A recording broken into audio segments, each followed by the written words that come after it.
et j'en profite pour vous souhaiter une très chaleureuse bienvenue pour cette Claro Card Session 6 qui va être dédiée au suivi. La gestion des informations, des demandes, des besoins, des requêtes, des trucs et la priorisation, la partie opérationnelle et ensuite l'information des gens qui sont impliqués dans toutes ces choses. Et tout de suite, je cède la place à Bernard pour la présentation. Bernard, bienvenue. On a l'habitude avec Marc de démarrer les Claro Car Sessions avec une phrase, c'est quoi Claro? Et donc chaque fois on prend une phrase un peu différente parce que Claro ça peut faire beaucoup de choses, c'est sa force. Aujourd'hui c'est Claro, c'est pour en fait s'organiser de manière plus simplifiée et retrouver une flexibilité. Donc c'est le mix entre sortir du chaos mais quand même avoir de la flexibilité, pas rentrer dans un outil qui ne fait les choses que d'une manière. Donc c'est ça dont on parle aujourd'hui et il y a un motto chez Claro qui dit la bonne info pour la bonne personne au bon moment. Pourquoi? Parce que je suis absolument convaincu que dans les processus d'entreprise et en particulier tout ce qui est suivi, je vais donner des exemples, en fait, c'est une question de comment est-ce qu'on se partage l'info et comment est-ce qu'on sait s'organiser autour de l'info de manière à ce que tout ça soit efficace. Donc, c'est le sujet aujourd'hui. Qu'y a-t-il de commun entre ces différents besoins? Parce que le suivi en entreprise, ça peut être du suivi de plein de choses différentes. On peut suivre des tâches. Donc, je prends un exemple d'un petit freelance qui bosse pour plusieurs compagnies et qui, plusieurs entreprises, plusieurs clients et qui doit suivre ses propres tâches. Gérer des prospects, ben, c'est suivre des prospects.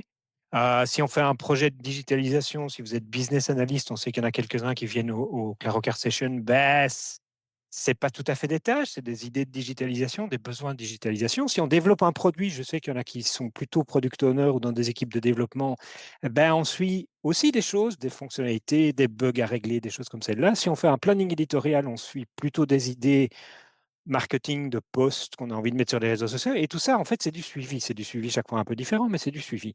Et il y a quelque chose de commun. Et donc, c'est pour ça moi, j'ai créé Clarocars pour pouvoir faire des choses différentes, mais qui sont toujours autour de cette idée de suivi. Et donc, dans la plupart de ces exemples, il y a quand même un premier objectif qui est en fait commun, c'est qu'on veut passer du chaos. Alors moi, j'ai cette vision du fourre-tout des choses à faire qui a tendance à grossir énormément et dans lesquelles il faut mettre de l'ordre. Donc on veut passer de ce gigantesque fourre-tout des choses à faire qui viennent de partout à de l'ordre, d'abord à un rangement et puis surtout au fait d'avoir fini des choses. Ça, c'est quand même ce qu'on nous demande dans la plupart de nos boulots. Depuis les plus créatifs jusqu'aux plus opérationnels, c'est de passer de quelque chose à faire à des choses qui sont faites. Par exemple, et suivre ces tâches, c'est s'arranger pour que d'une manière ou d'une autre, il y ait un client qui soit en permanence satisfait de ce qu'on fait pour lui. Si on suit des prospects, ben, le principe, c'est quand même d'arriver à convertir certains prospects en clients. Si on veut mener une digitalisation, le but, c'est quand même de donner des fonctionnalités et que les utilisateurs soient formés à des outils qu'on leur installe. Si on développe un produit, on veut mettre des fonctionnalités en production, bien sûr, et fixer des bugs. Si on veut faire un plan éditorial, on veut avoir des posts publiés sur les réseaux. Donc il y a toujours cette notion de processus dans lequel on passe de plein de choses qu'il faudrait faire à tôt ou tard des choses qui sont faites et qui sont faites de manière satisfaisante pour tout le monde. Donc ça, c'est commun un peu à ces 5 exemples. Et puis, ce qui est commun, ce qui peut être commun, en tout cas moi, c'est ma vision, c'est que l'idéal, c'est de prendre une approche cyclique en 4 étapes. C'est-à-dire que quand on est face à cette situation, plein de choses à faire et il faut bien trouver une stratégie pour faire et terminer des choses, on peut découper en 4 étapes la collecte des besoins. Il faut bien, d'une manière ou d'une autre, suivre, commencer par noter toutes les choses à faire ou les recevoir, les collecter. Et puis, il y a une question de stratégie. Il faut choisir et prioriser ce sur quoi travailler. Pourquoi? Parce que souvent, il y a plus de besoins que de capacités à délivrer. Les équipes sont souvent plus petites que le nombre d'idées qu'elles ont. C'est comme ça que je le dis la plupart du temps. Et puis, il y a évidemment l'opérationnel, avancer concrètement de manière efficace. Et souvent, il faut réinformer, recommuniquer sur ce qui a été fait, ce qui amène généralement une boucle de feedback, on appelle ça en systémique, c'est-à-dire que c'est parce qu'on réinforme normalement les parties prenantes que revient une forme de collecte, et en fait, c'est un grand cycle. Euh, et en fait, si vous prenez ce cycle collecté, stratégie opérationnelle, communication, vous pouvez l'appliquer à beaucoup de choses. Et c'est une proposition qu'on vous fait avec Claro, c'est ce que je vais montrer sur différents exemples aujourd'hui. Alors, avant cela, il y a souvent 2 approches naïves. Je ne cite pas les noms d'outils, mais il y a des outils qui collent plus ou moins à ces 2 approches naïves. Je ne les cite pas, mais c'est de là que vient l'histoire de Claro. Pourquoi a-t-on créé Claro? Parce que justement, on n'était pas très convaincu des 2 autres approches. Il y a une première approche naïve qui est un Kanban un peu trop simple, qui est simplement de dire Ben voilà, je vais lister mes choses à faire, mes tâches par exemple ici, et je vais mettre à faire en cours, en attente client, bloqué, fini, et je vais juste avoir ça. Il y a des outils très simples qui sont super. Ça peut fonctionner, mais ça fonctionne que dans les cas très simples, c'est-à-dire quand il y a peu de volume de travail et peu de travailleurs.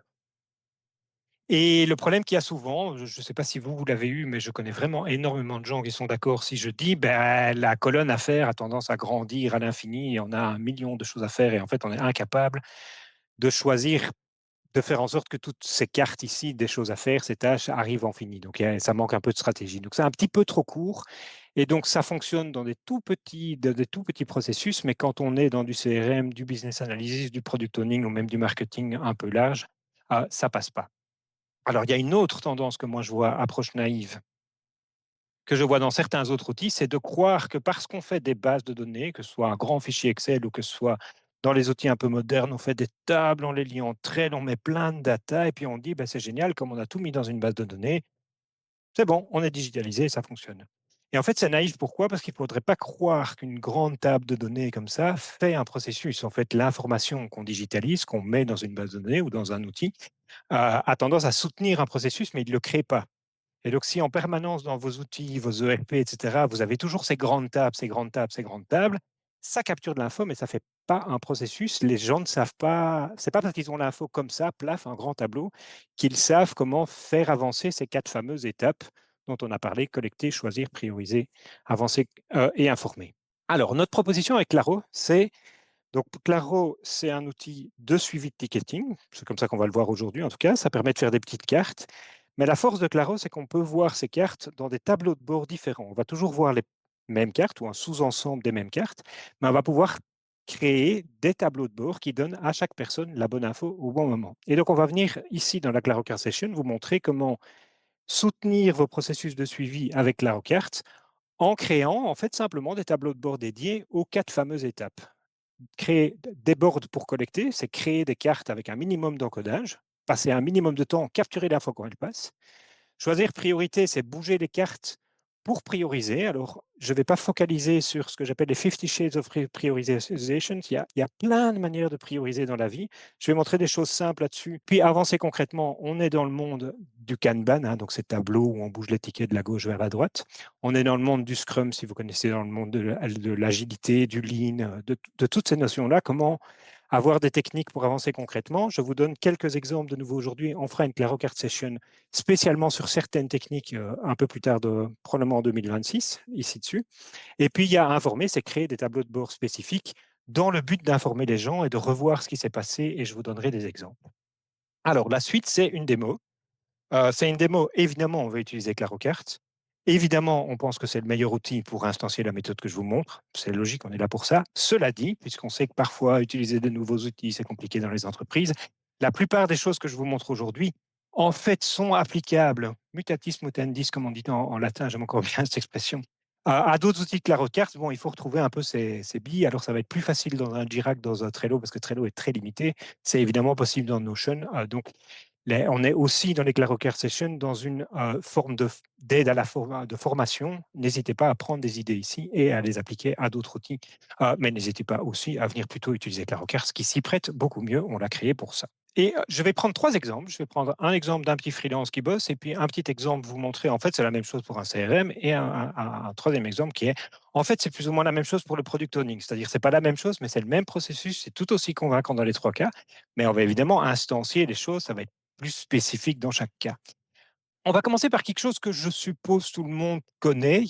Si je fais du product owning, c'est un peu plus spécifique. On va commencer par quelque chose de très simple. Vous vous mettez dans la peau d'un freelance.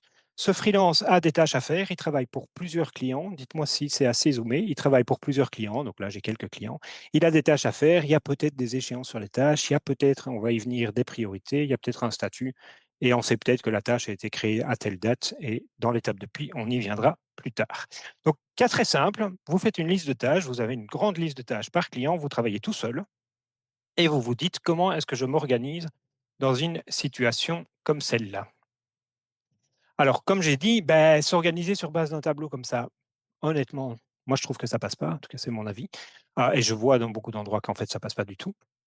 Et donc, on va utiliser Claro. Donc, dans Claro, il y a des tableaux de bord. Celui-ci en est un, ça ressemble à un fichier Excel. Et on peut créer ce qu'on appelle des workspaces dans Claro, qui sont des collections de tableaux de bord. Et donc, j'ai fait exprès dans ce premier exemple de nommer mes tableaux de bord enfin mes workspaces ici, avec les 4 fameuses étapes que j'ai proposées. Je viendrai sur le dernier juste après, qui sont la collecte, la stratégie, l'opérationnel et la communication. Et je vais vous montrer qu'en fait, on va systématiquement regarder en fait ces tâches. Donc, sachez que dans Claro, les différents tableaux de bord regardent toujours la même réalité. Les données sont les mêmes, c'est les mêmes tickets. On peut évidemment filtrer pour voir un sous-ensemble, mais ce n'est pas des bases de données différentes. C'est vraiment une grande base de données avec des tâches. Et donc, ce qu'on va faire, c'est dans les besoins de collecte, on va faire, tiens, quand j'ai un client au bout du fil ou je reçois un mail, etc., je vais simplement venir ici. Et qu'est-ce qu'on voit? On voit les tâches avec la date de création par client. Et donc, je peux facilement, quand j'ai un client au bout du fil, venir cliquer ici et créer une tâche. Faire la Claro Card Session. Hop. Le but de ces bords de collecte, c'est tout simplement d'être sûr de capturer l'info au moment où elle passe, sans plus. C'est exprès que je n'impose pas ici, enfin, je l'ai configuré comme ça évidemment, c'est exprès que je n'impose pas ici de mettre une échéance, une priorité, etc. Pourquoi? Parce que le but, c'est de vider sa tête, c'est de dire, on va éviter la charge mentale. Ce qui passe, qu'on me dit dans le métro que je reçois un mail, je reçois un petit coup de fil, je vais le mettre là et à la limite, je mettrai les infos plus tard, je ferai la stratégie plus tard, je verrai bien. Au point, donc, la recarte, qu'on a et donc, c'est une autre manière. Alors, il y en a plein, évidemment, j'en donne quelques-uns ici. On a donc la recarte, une manière automatique, en fait, de faire en sorte que les cartes arrivent et soient créées, qui est d'associer, donc ici, on peut associer une adresse email privée à un board. Donc, ici, c'est à ce board-ci. Les mails qui sont envoyés vont arriver. Donc, on est sur une vue casino. On était sur une vue liste quand j'étais sur Allcard. Donc, c'est simplement les vues ici, hein. On était sur une vue liste sur Allcard. On était sur une vue en colonne par client ici, colonne par client, sur cette vue-ci, qui me permet simplement de venir ici et de créer une carte. On est sur une vue casino qu'on aime bien, et là, c'est tout simplement les cartes, donc les mails qui vont arriver, si on ne fait pas de choses très avancées, en tout cas dans Claro, elles vont arriver, et je dois évidemment les reviewer une fois de temps en temps, voir, ah oui, ça c'est Marc Aubert, PayPal, ben, je vais simplement remettre ça, j'ai le contenu du mail ici, et je vais utiliser mon casino pour la mettre chez, par exemple, Synlab. Hop. Voilà. Donc ça, l'idée ici, c'est simplement de voir accumuler, d'être sûr qu'il n'y a pas d'info qui va se perdre. On est dans le processus de collecte et juste le processus de collecte. Il n'y a pas d'info qui va se perdre et on va trier simplement par client pour savoir en permanence, ben ça, c'est les besoins de nos clients. Alors, les filtres dans Claro sont très importants. Dans chacun des boards que je vous montre ici, ça vaut la peine évidemment d'aller voir ce qu'on a mis comme filtre parce que l'idée, c'est que ce processus d'entreprise, même si je suis tout seul comme freelance, comme entreprise, c'est moi avec moi, mais ça, quand ça devient à plusieurs, je montrerai des exemples, ça va devenir important. On va voir qu'en fait, ces petites cartes-là, par le mécanisme des tableaux de bord, ben, vont apparaître dans un board ou dans l'autre en fonction des filtres ici. Donc ça, c'est très important à évidemment comprendre et se former dans Claro. On s'est aidé, on a des Claro Card Session, on a de la doc, on a des vidéos, on a des tutos. De bien comprendre qu'évidemment, le mécanisme de Claro, c'est de faire apparaître la bonne carte en fonction des critères ici, dans le bon tableau de bord. Donc ici, ce qu'on voit, c'est des tâches à faire. Donc j'ai exprès mis le statut à faire pour 2 raisons. D'abord parce que je ne veux voir ici, par exemple, que les dernières tâches à faire pour chacun des clients. Et aussi parce que grâce à ce statut à faire ici, quand je crée une carte, je vais reprendre celle-ci que je viens de créer, vous verrez qu'en fait, elle a été mise en affaires. Pourquoi? Parce que ça correspond tout simplement à ce filtre-ci. C'est-à-dire que quand on crée une carte dans un board Claro, elle prend par défaut les valeurs des dimensions, ce qu'on appelle dimensions ici, des attributs des cartes, qui correspondent au filtre. Donc si je clique ici, ça va faire, si je reprends, une tâche pour Dermatech en affaires. Dermatech parce que j'ai créé dans la colonne et tâche à faire parce que c'est la définition du tableau de bord. Même chose ici, c'est les emails triés, les tâches à faire. Okay, et donc, quand les mails vont arriver, ça c'est magique dans Claro, vous pouvez créer d'ailleurs plusieurs tableaux de bord avec plusieurs adresses email. En fonction du filtre, vous allez automatiquement voir les cartes arriver et les avoir déjà préconfigurées. Donc, si je décide de faire une adresse email pour Meditech, une adresse email pour Synlab, une adresse email pour Dermatech, que je leur donne cet email et qu'ils m'envoient des mails sur ces emails-là, leurs cartes vont arriver et vont être déjà mises sur le client. Donc ça, c'est une des forces de ClaroCart sur l'aspect collecte de l'information. Collecte, le but, c'est juste d'être sûr que l'info ne se perde pas et qu'on puisse vider sa tête, diminuer la charge mentale. On passe à la stratégie. Dans la stratégie, c'est toute la question des priorités. Je prends un tout petit exemple ici. Qu'est-ce qu'on va faire sur un board de stratégie? Je prends un exemple de gestion des priorités, j'en aurai un autre dans un autre use case après, et on fera une Claro Card Session sur ces questions de stratégie un peu plus tard.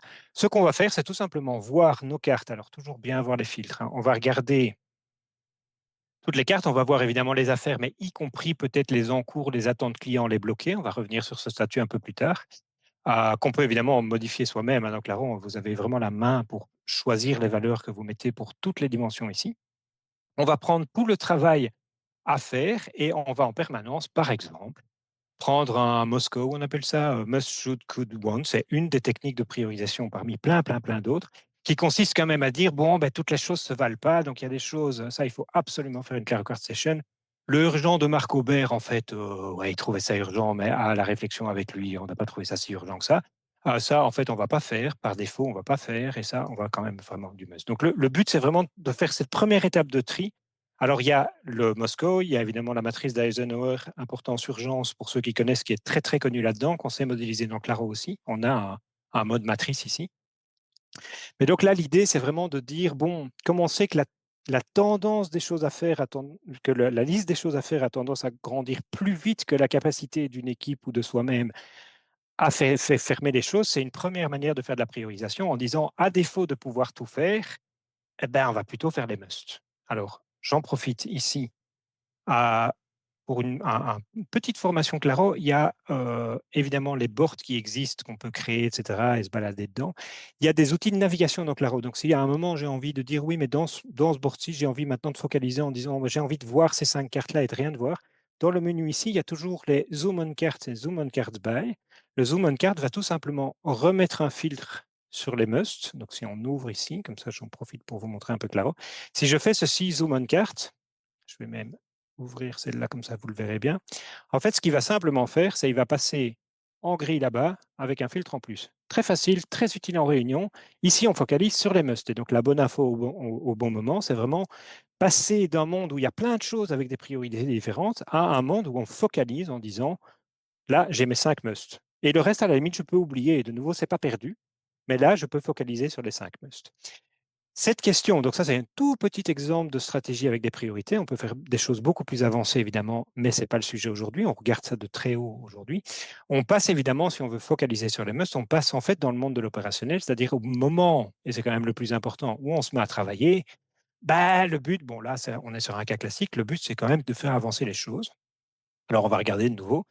On a mis pas de fil sur les clients, on les voit ici. On a mis la priorité par défaut, par exemple, je vais dire par défaut, je vais faire que les musts. C'est un peu le deal, quoi. C'est de dire à défaut de tout pouvoir tout faire, on va se faire un Kanban. Et donc, on va voir les cartes par statut, mais en filtrant bien, en disant je ne prends évidemment par défaut que les musts. Et ça, bon, ça, c'est le grand classique. Ça ressemble à un petit Trello. On a fait, voilà. Et ici, on peut faire avancer. Alors, les cartes, dans tous les boards que vous voyez, tous les tableaux bords que vous voyez, on peut toujours bouger les cartes, changer de client, changer de priorité, changer de statut. C'est toujours le même principe dans Claro. On crée de l'info en bougeant les cartes, en fait. Donc, Claro, c'est un grand classique. Et donc, ici, l'idée, c'est de faire ce qu'on appelle un Kanban. Alors là aussi, il y a plein de techniques, mais normalement, on essaye de limiter le travail en cours pour garantir qu'on finit des choses. C'est le grand principe du Lean, un des grands principes du Lean. Si on n'a plus de must, on passe au should, ou on décide de voir les must et les should. Si j'enlève tout, on voit que ça commence à se remplir. Et dans les boards où il y a trop de choses, ça dilue les responsabilités des gens et des processus d'entreprise dans lesquels il y a trop de choses à faire et où il n'y a pas cette capacité de filtrage, ça amène à des processus dans lesquels tout a tendance à s'accumuler en affaires et en cours. Et en fait, on voit qu'à la sortie, il ne se passe rien. À la sortie du pipe, il ne se passe rien. Et donc, il y a une grande proposition dans la plupart des outils, et certainement chez Claro, de dire apprenez à filtrer en disant par défaut, on ne saura pas tout faire, donc on choisit ce qu'on fait. Par exemple, aujourd'hui, je ne travaille que pour ces deux-là. Voilà. Donc, ça, c'est l'idée de l'opérationnel. De nouveau, il y a beaucoup de techniques, dont une qui est très intéressante, qui est de faire des boards au niveau opérationnel qui identifient des blocages. Alors, les blocages, c'est tout simplement dire si j'ai une colonne. Un premier exemple de blocage, c'est si j'ai des en attente client et des bloqués, en fait, la balle, moi, comme freelance, elle n'est pas dans mon camp. Mais si j'ai envie de satisfaire mon client, le but, c'est quand même qu'il y ait des choses terminées. Donc, ça vaut toujours la peine de se faire un petit board qui prend les attentes clients et les bloqués, par exemple, ce qui n'est pas dans mon camp, par client, pour être sûr que si je veux satisfaire mon client et qu'il a sa propre responsabilité de faire avancer le schmilblick, d'être sûr de pouvoir lui rappeler, dis, n'oublie pas ceci, si tu veux que je le termine, pour l'instant, la balle est dans ton camp, pour l'instant, la balle est dans ton camp. Donc, dans l'opérationnel, il y a qu'est-ce qui est dans mon camp et je peux avancer mon petit processus, mais qu'est-ce qui est en cours mais ne dépend plus de moi et sur lequel on doit avoir de la visibilité ici aussi, donc soit ici, soit en se faisant un tableau de bord tout à fait spécifique pour ces questions de blocage. Donc ça, c'est l'opérationnel. Et puis, une fois que le travail se termine, ben, on a la communication. Et la communication, c'est quoi? Ben, on va regarder la fin du processus. On a envie de voir quels sont... donc, toujours le même principe, hein. Donc là, on regarde les tâches terminées. Et on les affiche ici, en descendant, je suppose. Voilà, comme ça, c'est mieux. En regardant, bah tiens, ça, c'est des tâches terminées le 1er décembre. Celles qui sont au-dessus, je ne l'ai pas affiché sur les cartes, mais celles qui sont au-dessus sont celles qui sont terminées récemment. Et donc, comme ça, quand on a Meditech ou Dermatech ou Optimed au téléphone, on leur dit, ah oui, ou on refait un petit mail de temps en temps en disant, ah tiens, sachez que ceci a été fini. On peut discuter de ça avec les clients. Si on a envie d'une vision timeline, on peut aussi évidemment voir les cartes de cette manière-ci en disant, ben, pour les différents clients, on voit ce qui a été travaillé et quand et qui est terminé. Donc ça, c'est l'idée de la communication. J'ai des exemples un peu plus complets un peu plus tard sur d'autres processus. Une des choses qu'on sait faire dans Claro sur cette espèce de communication, c'est de faire, par exemple, des boards dédiés au client auxquels on lui donne accès. Il ne verra que ses cartes, le travail en cours pour ce client-là. Et donc, c'est par exemple que le client lui-même puisse venir dans Claro.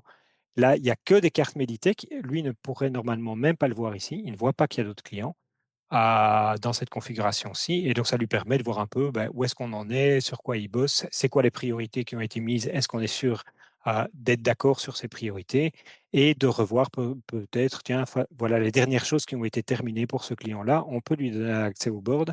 Il voit les tâches en cours pour lui-même. Il ne voit pas tout le reste. Donc ça, c'est des choses tout à fait possibles qui permettent justement de faire cette communication à la fois sur le travail en cours, très important, peut-être sur les priorités. On peut lui faire un board par priorité ici qu'il puisse reviewer. Donc si je fais ça ici, hop, priorité du moment, on va pouvoir recommuniquer avec le client. Je vous rappelle que cet espace de communication est très important pour cette fameuse boucle de feedback, parce que c'est aussi parce que le client peut venir ici, euh, qui peut dire ah, attention, la priorité est là, moi j'ai été revoir un peu les priorités comme vous les voyez. En fait, on n'est pas d'accord là-dessus. C'est des espaces de rétroaction qui sont extrêmement importants.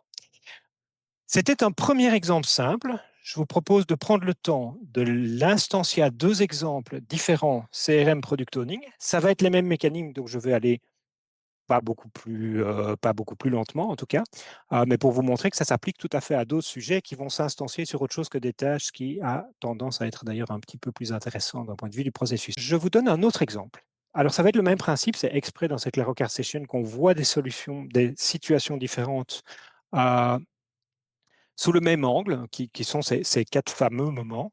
Et je prends un CRM. Dans un CRM, c'est quoi le modèle de base? C'est que j'ai des prospects à suivre. Je connais un nom et un nom de société, un nom de personne, un nom de société, c'est des prospects. Il y a peut-être une source, ils viennent du site web, d'un réseau social, d'un appel téléphonique. J'ai peut-être un email pour chacun. Une personne responsable, c'est-à-dire un vendeur. Une taille de deal, par exemple. On pense qu'on va gagner 10 000 euros si on vend quelque chose à Colin. Et une étape de prospection. Et puis, depuis quand est-ce que ce prospect est dans cette étape? Donc, on est sur une modélisation assez simple d'un fichier Excel qui ressemble un peu à un CRM. C'est des prospects qu'on suit. Et on va regarder ces quatre moments. Le moment de collecte, qu'est-ce qu'on va faire? Une des choses qu'on peut vouloir voir et à parler en équipe si on est plusieurs. Donc ici, je ne suis plus un freelance tout seul, je suis par exemple dans une équipe avec Marc et on fait de la prospection ensemble. C'est de voir arriver, soit parce que quelqu'un a créé la carte sur son téléphone pendant qu'il était sur un salon ou parce que ça a envoyé un mail. On peut discuter de oh, tiens, ça c'est les dernières personnes avec lesquelles on a parlé. Qu'est-ce qu'on a mis ici comme filtre? Les prospects qui ont été créés jusqu'aux 7 derniers jours. Donc en permanence, on a ici dans la collecte. Je peux évidemment créer des cartes, comme tout à l'heure, je ne remontre pas. Et si elles viennent depuis l'application mobile, elles vont apparaître ici en réunion d'équipe. On peut dire, bah oui, donc Mélissa, ah oui, qui, voilà. Et la question évidemment, c'est s'il y a des prospects qui arrivent et qu'on ne sait pas qui doit s'en occuper. Dans la période de collecte, donc on est entre la collecte et la stratégie, hein, c'est de dire bon, c'est nouveau, il faut bien dire, tu sais, ça c'est plutôt pour toi. Ah oui, tiens. Attendez, je fais juste ceci pour qu'on ne soit pas embêté. Hop. Peut-être simplement de dire, je prends mes prospects par responsable et je dis, ça c'est plutôt pour Bernard, ça c'est plutôt pour Marc, ça c'est plutôt pour Nawal, pourquoi pas. C'est un simple exemple de collecte. Même principe que tout à l'heure, mais plutôt que de le faire par client, on avait tout à l'heure, ici c'est dans l'autre sens. C'est on voit des prospects arriver et on les distribue dans l'équipe. Mais c'est toujours un peu de la collecte, c'est le tout début du processus, voir les derniers ajouts et de temps en temps venir ici et les mettre. J'ai exprès remplacé opérationnel et stratégie, pourquoi pas. Pourquoi? Parce que comme ça, je vous montre d'abord plutôt le pipe. Donc, bon, on est dans un CRM, hein, donc classiquement, on va passer de contact à est-ce qu'il est qualifié ou pas, est-ce qu'on a programmé une démo, est-ce que la démo est faite et est-ce qu'à un moment, je suis content, il y a une vente qui est faite. Donc, Laro, donc on est sur un Kanban, hein, donc on a exactement avec un processus un peu différent, donc on peut choisir évidemment les colonnes ici, mais on est dans ce principe du Kanban où on déplace les cartes de la gauche à la droite parce que ça correspond au processus qui avance. Si on regarde des filtres typiques ici, on a pris des prospects. C'est exprès que j'ai mis les 4 étapes et c'est ça qui fait qu'ici, si je drop une carte ici, elle va disparaître. C'est simplement parce que je n'ai pas choisi le filtre vente faite et donc je ne les vois pas. Ça s'appelle c'est un principe que j'aime bien moi dans Claro que j'appelle le trou noir et qui permet de vider un tableau de bord. Donc si on prend des tâches et qu'on applique ce pattern-ci, ça permet d'avoir pas trop de tâches dans dans un tableau de bord, de les déplacer et puis à un moment d'avoir ce moment cerveau très agréable qui dit ah ben j'ai fini pour aujourd'hui. En fait, il n'y a plus rien dans mon navigateur, dans mon tableau de bord. J'ai fini pour aujourd'hui. Bon, ça n'arrivera pas dans un CRM parce qu'on a bien toujours des ventes à faire. C'était pour vous montrer ça. Donc ça, c'est un suivi perso. Et ici, ça permet de faire des boards avec mes prospects comme responsables. Donc ça, c'est que les miens. Si Marc va dans le même board, il verra ses prospects à lui. Je vois mes prospects à moi, ce qu'on n'avait pas dans l'exemple freelance avant. On peut faire des boards où chacun voit ses cartes en fonction d'assignement qu'on a mis.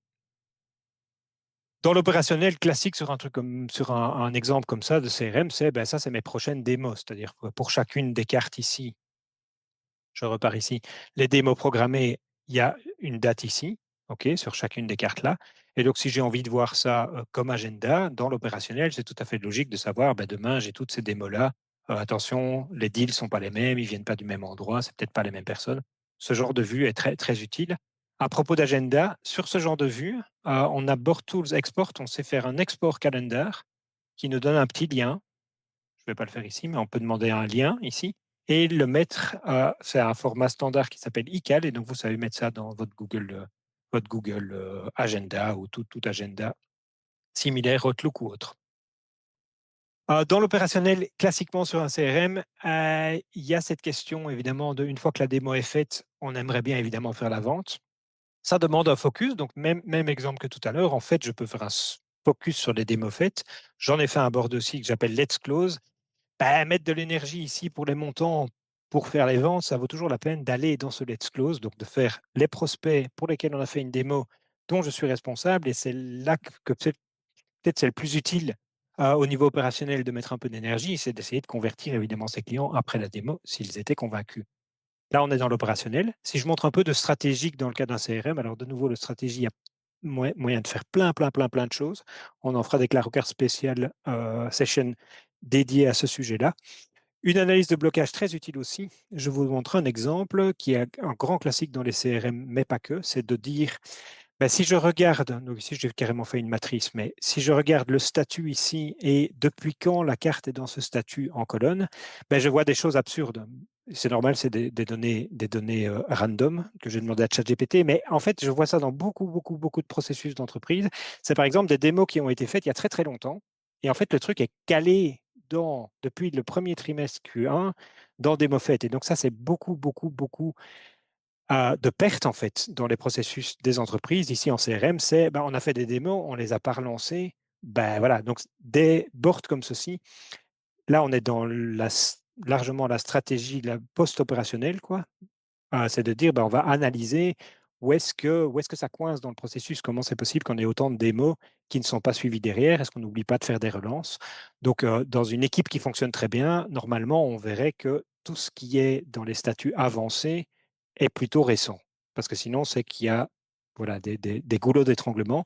Alors ça demande évidemment un petit peu donc les boards de stratégie, c'est pour ça qu'on en fera des Clarocar Sessions dédiés. Ça demande évidemment un peu de réflexion sur le process. C'est là qu'on amène du lean, de l'agilité, des choses comme celle-là, pour fluidifier les processus et être sûr qu'il y a de la génération de valeur à l'arrière du processus, donc dans les dernières colonnes là-bas, d'être sûr que les cartes qu'on démarre, donc ici des CRM pour lesquels on fait des démos, qu'on soit sûr que ça amène à une décision. Soit il n'est pas qualifié, soit on abandonne, soit on fait la vente. Mais il faut que ça avance, quoi. Et donc on sait faire des boards de stratégie là-dessus. Si on prend un exemple de communication sur un CRM, bah, globalement, il y a deux choses. Et donc, on revient avec cette notion de boucle de feedback. Les succès récents, pourquoi? Parce que simplement, on a envie peut-être de féliciter les gens. Bon, alors, ça, ce n'est pas des vrais chiffres. Vous ne devez pas me féliciter d'avoir fait 177 000 euros la semaine passée pour Cloud Records. J'aimerais bien, mais pourquoi pas? Mais donc, par exemple, avec l'équipe, ben, penser à célébrer, c'est très important. Il y a un coach en intelligence collective ici qui nous écoute et qui trouvera ça certainement très utile de faire de temps en temps un peu de célébration. Dans l'autre sens, ben, si on a des gros ratés, des abandonnés et des non qualifiés, ben, dans une équipe CRM, se poser la question pourquoi est-ce qu'on a fait des démos à des gens pas qualifiés, ça fait de l'amélioration de processus et on est dans cette boucle de feedback dont je vous parlais tout à l'heure. Peut-être qu'il faut améliorer le processus pour éviter d'avoir trop souvent dans la collecte, de peut-être faire un peu de raffinement de données à l'avant du processus pour éviter des grands ratés et du temps perdu sur des choses, quoi. Donc, grand exemple ici aussi de boucle de feedback depuis les ratés et les succès jusqu'à la collecte. J'ai très envie de vous montrer le troisième exemple parce que c'est mon vrai corps de métier, c'est le product owning. Et je sais qu'il y a quelques personnes qui sont là ou qui nous regarderont en replay un peu plus tard et qui sont des product owners. On va refaire le processus, vous verrez que c'est toujours la même chose, c'est un petit peu plus fin, un petit peu plus raffiné, c'est une c'est la genèse de Clarocart, c'est pour ça que je l'ai créé, c'était pour mon métier au départ. Et donc on va se prendre un autre exemple encore, qui est, on va créer un logiciel tous ensemble. On est dans une équipe logicielle, on crée un logiciel, et qu'est-ce qu'on a? Donc par exemple, ça, c'est un produit comme Claro, pourquoi pas. Ici, je prends un exemple on crée un logiciel de transport à la demande, qui est une autre de mes vies. Donc on a des clients qui sont des sociétés de transport et on va représenter la réalité de créer un logiciel avec des cartes. Alors, c'est déjà un peu plus. Il y a des cartes. Tout à l'heure, on n'avait que des cartes d'un seul type, soit des tâches, soit des prospects. Ici, on a des cartes de nature un peu différente. Il y a cette notion de carte kind de Claro qui est très important et qui est de dire bon, ben moi, dans ma réalité, j'ai envie de savoir qui sont mes clients, ceux qui me donnent du feedback sur ma solution logicielle. Je vais faire des cartes interview classiquement, où je vais prendre des notes de réunion ou demander à des Lixi, etc., de créer des cartes dans Claro pour moi avec des notes de réunion. Et puis, je vais, sur base de ceci, de qui sont mes clients et les interviews que je fais avec eux, je vais évidemment travailler ma compréhension du logiciel en trois choses. D'abord, la notion de stakeholder, c'est quel est le rôle de la personne qui va utiliser la solution. Donc, dans du transport, je vais avoir un passager, un chauffeur, un planeur, et ça documente le logiciel, le product owning, d'avoir ces cartes-là qui vont représenter des concepts, des gens, des stakeholders ici. Et puis, pour ceux qui connaissent le monde du développement logiciel, on a ces deux grands types de cartes qui sont les user stories, c'est disons des fonctionnalités, c'est des expériences qu'on souhaite donner à l'utilisateur. Et des bugs, vous savez tous ce que c'est un bug, c'est quelque chose qui se passe avec le logiciel et dont on n'est pas content. Et puis je reviendrai sur les annonces quand on parlera de communication un petit peu plus tard. Donc ça c'est le modèle. Alors évidemment ici je les ai présentés par Carcane. Pourquoi? Parce que les infos qu'on va mettre sur les cartes vont avoir tendance, donc les infos par exemple ici, vont avoir tendance à changer en fonction du type de carte. Donc on est sur une utilisation de Claro un peu plus avancée. Je vous montre rapidement ici. On a ici plusieurs types de cartes et du coup les fameuses dimensions ici. Un statut, on n'a pas besoin d'un statut sur un client, on a besoin d'un statut sur... Et donc on sait donc là décider ici quelle dimension s'applique à quel type de carte, donc c'est déjà un peu plus avancé. Ce n'est pas un gros modèle pour autant, on n'a pas beaucoup de dimensions, c'est une petite base de données entre guillemets, mais qui est un petit peu plus raffinée que ce que je vous ai montré jusque-là. Donc ça c'est notre modèle, voilà. Et on va revenir, alors là je les ai nommés un peu différemment que tout à l'heure. La collecte dans le monde du logiciel, on appelle ça de la discovery. Donc, c'est cet endroit où on va faire des interviews. Donc, ici, je vais pouvoir retrouver mes interviews, prendre des dates, noter, les voir apparaître au fur et à mesure. Et j'ai simplement mis mes interviews, je file simplement sur les cartes interviews et je les mets en colonne, peut-être parce que je suis dans un cas dans lequel il n'y en a pas 20 000. Et de ces interviews, alors j'ai pas mes textes dans les cartes parce que tout ça, c'est de l'exemple, hein. Je ne peux pas montrer toujours des exemples réels. De ces interviews, on va évidemment dérouler. Donc là, on est de nouveau dans un cas dans lequel on va afficher des user stories, des expériences demandées au statut idéation. On ne sait pas encore si on va y travailler, mais on a envie de vider ça des interviews, de mettre ça dans nos têtes, de découper.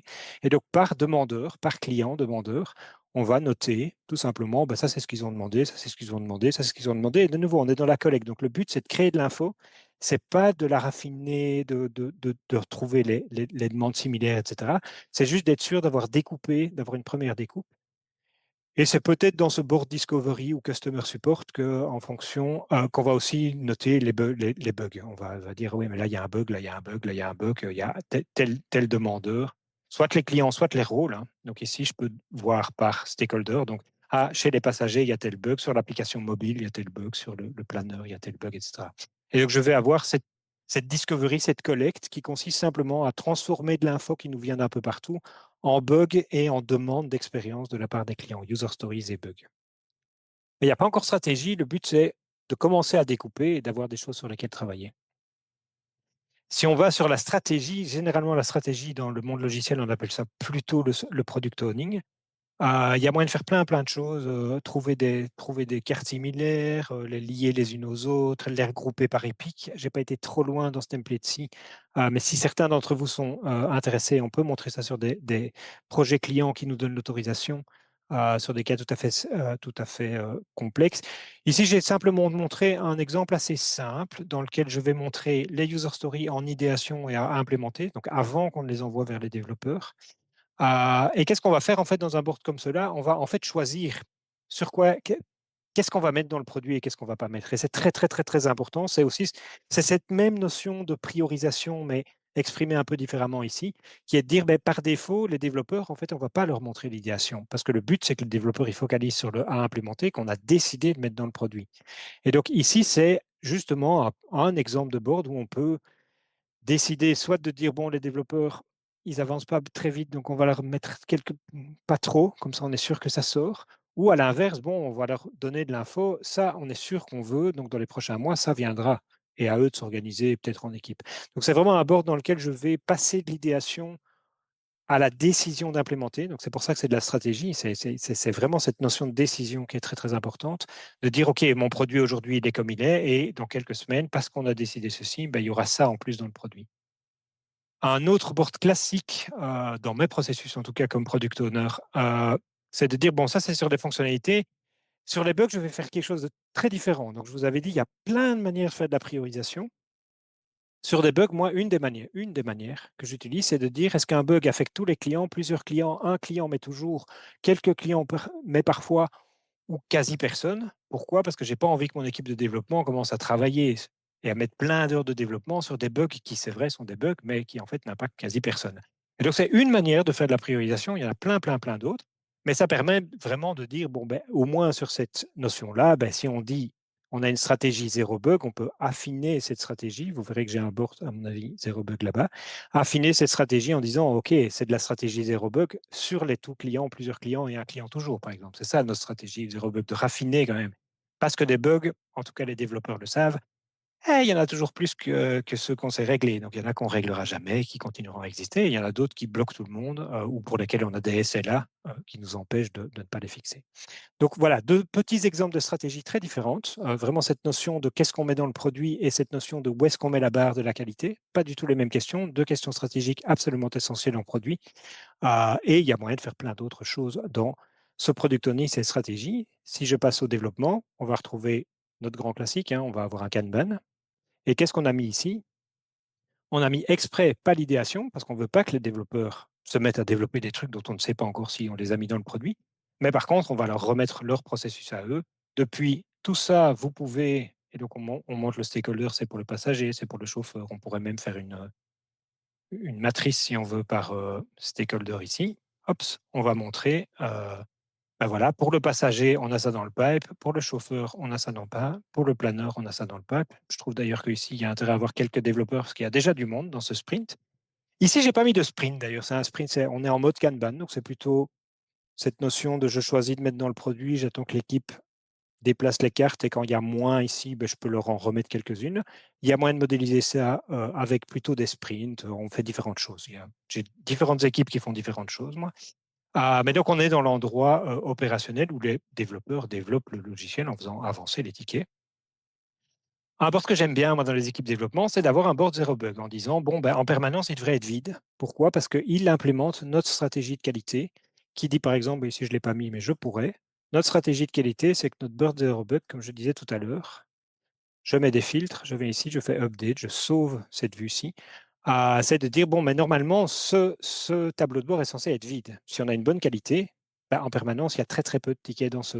Parce que c'est notre définition de les bugs qu'on ne veut pas et sur lesquels on met toujours de l'effort en priorité. Donc, ça pourrait être un processus d'équipe qui dit, d'abord, on commence par vider ceci, et quand il y a pas de bug, alors, évidemment, on avance sur les fonctionnalités, le vert, qu'on pourrait enlever de ce Kanban-ci, par exemple.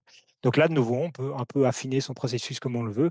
On est dans l'opérationnel. On va évidemment revenir, même si je n'ai pas les exemples ici, avec du lean management, être sûr de limiter ce qu'on appelle le work in progress, d'éviter de démarrer trop de choses parce qu'on sait que c'est au détriment du fait d'en terminer. Donc, il y a moyen de faire pas mal de choses, il y a moyen de quantifier des story points, tout ce que vous voulez, mais il faut avancer à sa manière. Donc, moi, j'ai créé Claro pour ce monde du développement logiciel. Il y a 25 000 manières de faire du développement logiciel, même en agilité. Il y a plein de frameworks possibles. Moi, je ne fais pas les story points, etc., mais il y a tout à fait moyen de modéliser ça dans Claro et on peut vous y aider si vous le souhaitez. Communication, très important. C'est les retours vers les clients. Donc, c'est qu'est-ce qui a été mis en production récemment. Donc, ici, j'ai un board qui va simplement remontrer ce qui est en statut en production, trié par date descendante ici. Et donc, on voit ce qui a été mis en production récemment.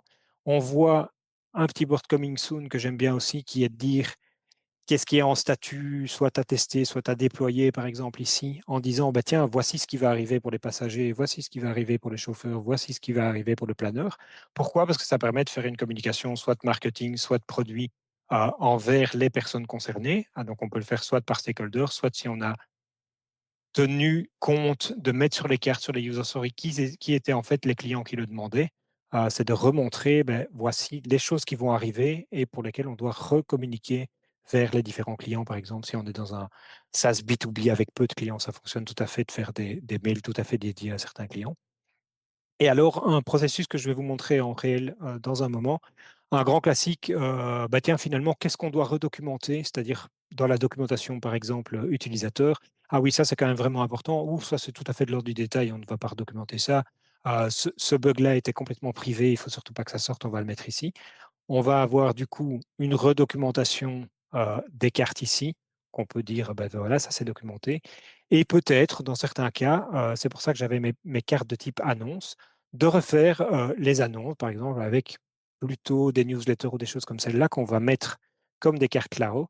Euh, je- Alors là, voilà, il y a moyen de faire plein de choses. Je vous en montre une réelle qu'on a mis en place chez Rainbow Sport, un SaaS des clubs sportifs qui est un grand partenaire de Claro.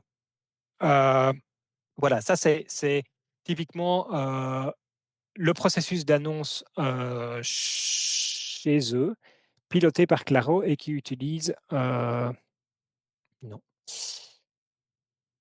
et oups,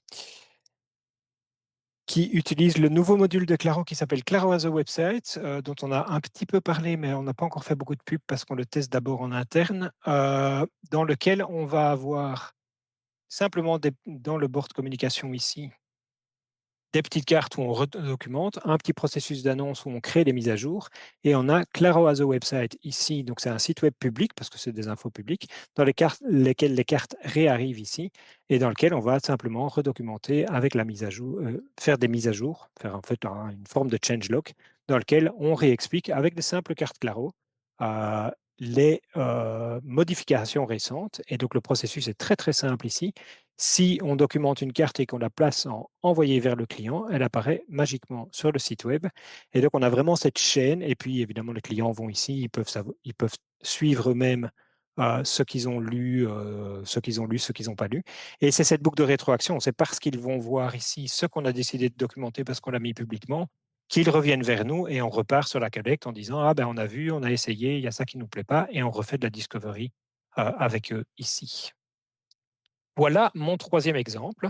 Euh, Voilà, on a fait exprès dans la Clarocard Session ici d'être sur pas des choses triviales, on est déjà sur des templates un petit peu ancrés, mais pas trop compliqués. En réalité, sur, par exemple, du produit, on a un tout petit peu, pas sur ceci, mais sur certains genres de développement, on a la partie lean qui vient en plus, qui raffine encore un petit peu les processus quand les équipes sont matures. Voilà. Comme on sait qu'évidemment, il y a une réflexion à avoir sur le processus, qu'il faut instancier, on a à la fois les templates, mais on fait de la consultance aussi. Donc, si vous souhaitez qu'on vienne donner un coup de main dans vos équipes pour affiner certains processus, les mettre dans Claro ou appliquer certaines des techniques ici dans d'autres outils. On a évidemment de la connaissance d'outils similaires, les Jira, les Trello, les Notion, tout ça, on connaît aussi. Et donc, si vous avez besoin d'aide, nous offrons aussi de la consultance sur ces questions d'analyse et d'implémentation dans Claro et dans d'autres outils. Trop bien. Merci Sam, merci Marco, merci Martine, merci Stéphane d'avoir assisté en direct à cette Clarocard Session.